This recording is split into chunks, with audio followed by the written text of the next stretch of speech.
You guys still the top end there?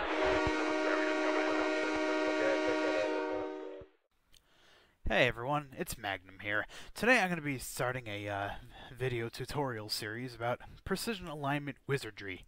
You know, all those cool things you can do in precision alignment, but you never really sat down and experimented to figure it out yourself? Well, I'm going to teach it to you in a series of tutorials starting now. This first video I'm going to be covering basic installation of everything you're going to need, which includes precision alignment, the easy precision tool, and I'm going to teach you how to move stuff around, basically. The more advanced stuff will come in later videos. So without further ado, let's get started. First thing you need to do is open up an internet browser and paste the link, which I will include in the description. This comes from the Steam workshop page. I did not make that. So you go ahead and open it up with something like WinZip. And you have this folder right here, S-Tool Precision Align. Well, basically what you have to do is you have to extract this to C, Program Files, Steam, Steam Apps, your common folder, Gary's Mod, add-ons, and you just click OK. I already have it installed, so I'm not going to go through the whole process again, but we'll take a look at what it looks like in the folder. So after you extract it, all you need to do is navigate to your add-ons folder and check to make sure that the S-Tool Precision Align folder is in there. Once it's in there, then we can fire up Gary's Mod and get the rest of the stuff squared away. Right, so now that we have Precision Alignment installed, it's time to install the Precision tool, formerly known as the Easy Precision tool. Instead of searching through Workshop for it, I already have it, so I'm just going to go straight to the page, and all you have to do is subscribe. It will install automatically, and of course I'll include a link in the video description. Now that we have everything installed, it's time to actually do something with precision alignment. The first thing we need to do is actually to configure the precision tool in order to make it easier to use precision alignment. So what you need to do is, I have this on advanced settings, so if you go to general tool options, although you can use normal, I prefer advanced. You have to have this set to apply. Make sure freeze target is ticked, auto align the world is ticked. Target shadow, this really doesn't matter. You can have this ticked, you can have it unticked. I prefer have it unticked. And this should not be ticked. Push-pull amount, doesn't really matter. And I actually keep this unticked because I like to work in absolute units, but that's a subject for another day. So yeah, basically when you click on something, it'll snap it to 45-degree angles perfectly. You can do that with the fizz gun by holding E to rotate it, and then Shift will snap it to 45-degree angles. However, this is less precise, and if you're in a rush, you might kind of get left off by a degree or two. So it's important to get into the habit of whenever you spawn a prop to add it to your body or your model or whatever, just make sure to hit it with the precision tool to apply settings. Now that they're both frozen and snapped to 45-degree angles, we can actually move them together. So when you take out the precision alignment tool, you notice that it has quite a large menu, and this might seem a bit overwhelming. Basically, to move things, you need to select points. So you can kind of select what you want to place here. You want to go with point hit position most of the time. Basically, point hit pause will put a point basically on the outside of the prop wherever you hit it. So if I click here, it's going to snap it all the way to the corner. And that's because I have these two boxes here, snap to edges and snap to center lines. It's important to have those snapped. You should really leave them on, only take them off when you absolutely have to.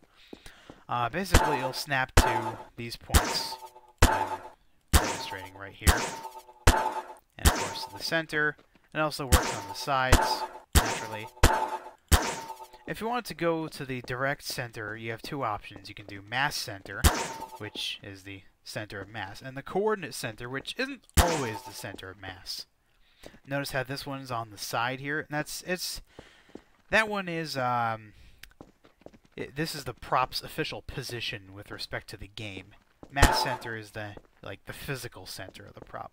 But like I said before, we're just going to use hit pause. Put that there. Now there's two ways to make a position 2. You can either go and select it here, and then place position 2 there, or you can hold shift and left click.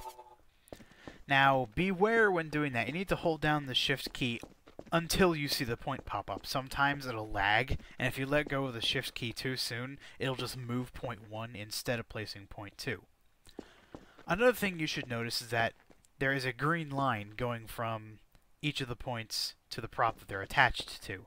This is the attachment line, coincidentally. And what that means is, if I move this prop around, the point goes with it. If it was not attached, then if I move the prop, the point would stay there floating in space, being kind of useless. So now we want to move these props together. It's always important to define, just because of the way precision alignment selects the points, it's important to define the destination first, and then the origin. So if I wanted to move this prop here to this one here, I would have to define the destination, then the starting point. Then we need to select the prop by right-clicking. This will apply a blue color to it. This can be configured in the options, but honestly, most people just prefer the blue. Now you notice that this this button right here, is no longer grayed out. We can now move the selected blue entity from point 2 to point 1. And it slides them together flawlessly, seamlessly, in fact. This does a much better job than welding, and it does a much better job than using precision to move the props. Especially because this doesn't apply any constraints like precision does, although technically you can disable that. And it doesn't rely on Smart Snap, although Smart Snap is an excellent add-on. I recommend you download it. You can also get that off of Workshop. I guess I'll throw the link in there too. It doesn't rely on Smart Snap in order to set the destination points, which is kind of helpful because, as you can see, Smart Snap leaves these little gaps on the edges. They're about half a unit, half a source unit. Precision alignment doesn't give a crap. It just goes directly for the prop's edge, which makes it extremely useful. So yeah, you can move props together like that. Another helpful thing you can do is you can use, if you put destination and origin on the same prop, you can actually move it along that axis. Select the reverse the points, and you can move it the other way. Oh, you can also stack items with precision alignment. How do you do that? Well, you hold shift while you're pressing the move entity button, and after moving it, it will spawn an old prop in the exact same spot it was previously. So let's undo that. Repeated operations. I think I'll get into that. So let's say you wanted to move both of these props upwards. You do that. So now if you hold shift and then right-click this other prop, it'll perform the last operation that was used onto the new prop. Like that. In the case of moving it up, it'll move the second prop up. If I want to move it diagonal,